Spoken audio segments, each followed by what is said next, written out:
আসসালামু আলাইকুম সম্মানিত ভিউয়ার্স, আশা করি আপনারা সবাই ভালো আছেন। আলহামদুলিল্লাহ আমিও ভালো আছি। বাংলাদেশ পিজন পার্ক ইউটিউব চ্যানেলের পক্ষ থেকে আপনাদেরকে স্বাগত। সম্মানিত ভিউয়ার্স, আমি আশরাফ কুমিল্লা থেকে। সম্মানিত ভিউয়ার্স, আমি আজকে একটি বিষয় আপনাদের সামনে শেয়ার করব। সেই বিষয়টি হচ্ছে কবুতরের খাবার কয়বার দিবেন। আশা করি আপনারা ভিডিওটি শুরু থেকে শেষ পর্যন্ত না টেনে মনোযোগ সহকারে দেখবেন, এবং যদি পুরো ভিডিওটি আপনারা দেখেন আশা করি এখান থেকে একটি অবশ্যই সঠিক সমাধান পাইবেন, যেই সমাধানের কারণ হয়তো আপনার খামার আরও গ্রোথ গেট আপ আরও ভালো কিছু আশা করা যায়। তো সম্মানিত ভিউয়ার্স, চলুন আমি দুইটি বিষয় নিয়ে গুরুত্বপূর্ণ শেয়ার করব। কয়বার খাবার দিবেন এবং কোন কোন টাইমে দিবেন। আমি মূলত কবুতরকে সকাল 8টা থেকে 9টার ভিতরে একবার খাবার দিই।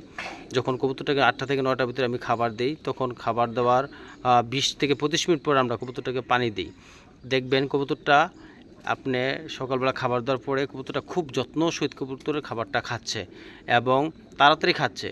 তো 20 মিনিট পরে যখন পানি দিব, তখন পানি দেওয়ার সাথে সাথে দেখবেন যে কবুতরটা কি পানি খাওয়ার জন্য এগিয়ে আসতেছে বা পানি খাচ্ছে। তো কবুতরটা খাবার খাইলো, পানি খাইলো, তখন আমি কবুতরটার এই খাবারটা 11টা থেকে 12টা বাজে কি তুলে ফেলি। কারণ যে খাবারটা কবুতরটা খাইলো বা বাচ্চাকে খাওয়াইলো, এই খাবারটা যেন বিকাল হইতে হইতে কি কমপ্লিট ডাইজেস্ট হয়ে যায়। যদি হজম শক্তি হয়ে যায় তাহলে আবার খাবারের জন্য এটা আগ্রহ থাকবে। যখন আবার আপনি বিকেলে খাবার দিবেন, দেখবেন যে কবুতরটা কি খুব মনোযোগ সহকারে খাবার খাচ্ছে। তো সেই জন্য আমি মনে করব 2বার খাবার আমি দেই, সেটাও আপনারা দিতে পারেন ইনশাল্লাহ, নির্দ্বিধায়, কোনো সমস্যা নাই। কারণ যদি একই খাবার আপনি দিয়ে রাখেন, অনেক ক্ষেত্রে দেখা গেছে বাইরা ব্যবসা করে, চাকরি করে, বা হয়তো পরিবারের লোকজন কম যত্ন সহিত নিতে পারে না, তো সেক্ষেত্রে কী করে একবারে খাবারটা দিয়ে দেয়। তো একবারে খাবারটা দেওয়ার কারণে অনেক সময় এসে কবুতরটা খায়, আস্তে আস্তে খায়, অমনোযোগীভাবে খায়। তারপরে আবার দেখা গেছে সকালে কিছু খাইলো, আবার দেখা গেছে 2 ঘন্টা পর আবার 2-1টা খাইলো, আবার একটু বিকেলে খাইলো। কিন্তু একটানা না খাওয়ার কারণে কবুতরটা এটার থেকে বদহজম হতে পারে। এই বদহজমের কারণে কবুতরের খুব সমস্যা হয় এবং কবুতর ক্লান্ত হয়ে যায়, দুর্বল হয়ে যায় এবং কবুতরের ভাইরাস ছড়ার সম্ভাবনা থাকে। তো সম্মানিত ভিউয়ার্স, আমি মনে করি কবুতরকে সবসময় 2বার খাবার দেওয়ার চেষ্টা করবেন। এই 2বার খাবার দিলে আপনারা অবশ্যই কবুতরটা রেজাল্ট ভালো পাবেন, গ্রোথ ভালো থাকবে, স্বাস্থ্য ভালো থাকবে এবং বদহজম সমস্যা থেকে কি আপনারা এখানে একটা পাবেন, পরিত্রাণ পাবেন। তো সেই জন্যে আমি এবং এই বদহজম থেকে আপনারা একটা পরিত্রাণ পাবেন। এবং আমি আরেকটি জিনিস যেটা আমি করে থাকি, আপনারা পানিটাও তুলে ফেলবেন। ধরেন সহজ করে বলে দিই, সকাল 8টা খাবার দিলেন, তার 25 মিনিট পরে পানি দিবেন এবং খাবার পানি আরও 2 ঘন্টা রাখবেন। 10টার পরে খাবারটা তুলে ফেলবেন, পানিটা তুলে ফেলবেন। এই খাবারটা আপনারা আবার আলাদা জায়গায় রাখবেন। যে খাবারটা খাওয়ার পরে অবশিষ্ট ছিল, এই খাবারটা আপনারা একসাথে রাখবেন না, খাবারটা আলাদা রাখেন, তারপর আবার নতুন খাবার দেন। এভাবে দেখবেন যে মোটামুটি 15 দিন 20 দিনের যে রিজেক্ট খাবারটা এটা জমা হয়ে গেছে। তখন এই খাবারটা আপনারা কী করবেন, একটু রোদ্রে দিয়ে শুকাইয়া ঝেড়ে জুড়ে একদম, যেটা একদম ছোটো ছোটো খাবার আছে, হ্যাঁ, অনেক সময় খাবার ভিতরে চিটা থাকে, অনেক সময় খাবার ভিতরে পোকা থাকে, পোকে ধরে, বা এই খাবারটা কবুতর খাইতেছে না সহজভাবে।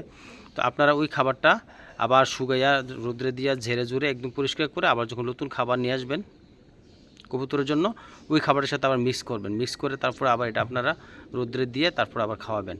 আর পানিটা আপনারা সাথে সাথে তুলে ফেলবেন। যদি পানিটা আপনারা তুলে ফেলেন তাহলে এটাও কবুতরের জন্য খুব ভালো হয়। আর যদি পানিটা দিয়ে রাখেন তাহলে কবুতরে কতক্ষণ পর পর পানি খাবে, পানি খাইলে পানি পায়খানা করবে, পায়খানার সাথে পানি পানি আসবে। তো এই পানি পানি আসার কারণে অনেক সময় দেখা গেছে কবুতর ডোপিংটা কি নরম হয়ে যায় এবং কবুতর ট্রের ভিতরে এই পানিটা পড়ার কারণে কবুতর ট্রেও কি কেমন জানি একটু দুর্গন্ধ ছড়ায়, পানি পানি দেখা যায়।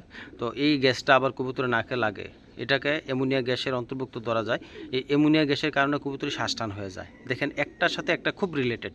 তো আপনারা এই জিনিসটা অবশ্যই বি কেয়ারফুল, যে কবুতরকে খাবার পানি দিছেন 2 ঘন্টা পর তুলে নেবেন, সবচাইতে উত্তম। যদি তুলেন সুবিধা হবে কি, পায়খানা নরম হবে না এবং কবুতর ট্রেতে পানি লাগবে না এবং ট্রে থেকে অ্যামোনিয়া গ্যাসও তৈরি হবে না, কবুতরের শ্বাসটানও হওয়ার সম্ভাবনা থাকবে না।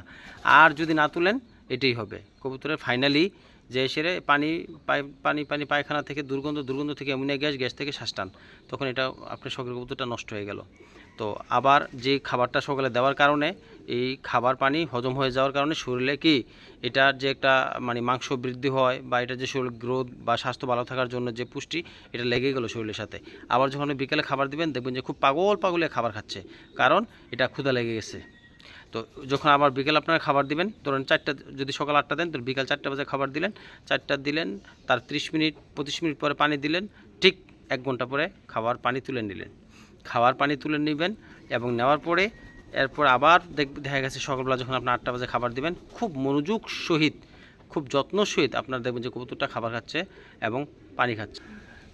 তো সম্মানিত ভিউয়ার্স, আমি যেইটুকু করি বা যেটা আমি নিজের কাছে মনে করি যে পারফেক্ট, ইনশাল্লাহ এটা আমি রেজাল্ট ভালো পাচ্ছি, তো সেই জিনিসটি আমি আপনাদের সামনে তুলে ধরার চেষ্টা করি যেন এখান থেকে আপনারা উপকার পান। কারণ আমার চ্যানেলটা আমি ম্যাক্সিমাম ভিডিও দেই শুধু মানুষকে শেখার জন্য, মানুষ যেন শিখতে পারে, বুঝতে পারে এবং এই খামার জন্য আরও ভালো উন্নতি করতে পারে এবং বাংলাদেশে বাবমূর্তির জন্য কি বিশ্বের সামনে তুলে ধরতে পারে, সেটাই ছিল আমার মূল লক্ষ্য উদ্দেশ্য। তো সবার জন্য দোয়া ও শুভকামনা। আসসালামু আলাইকুম।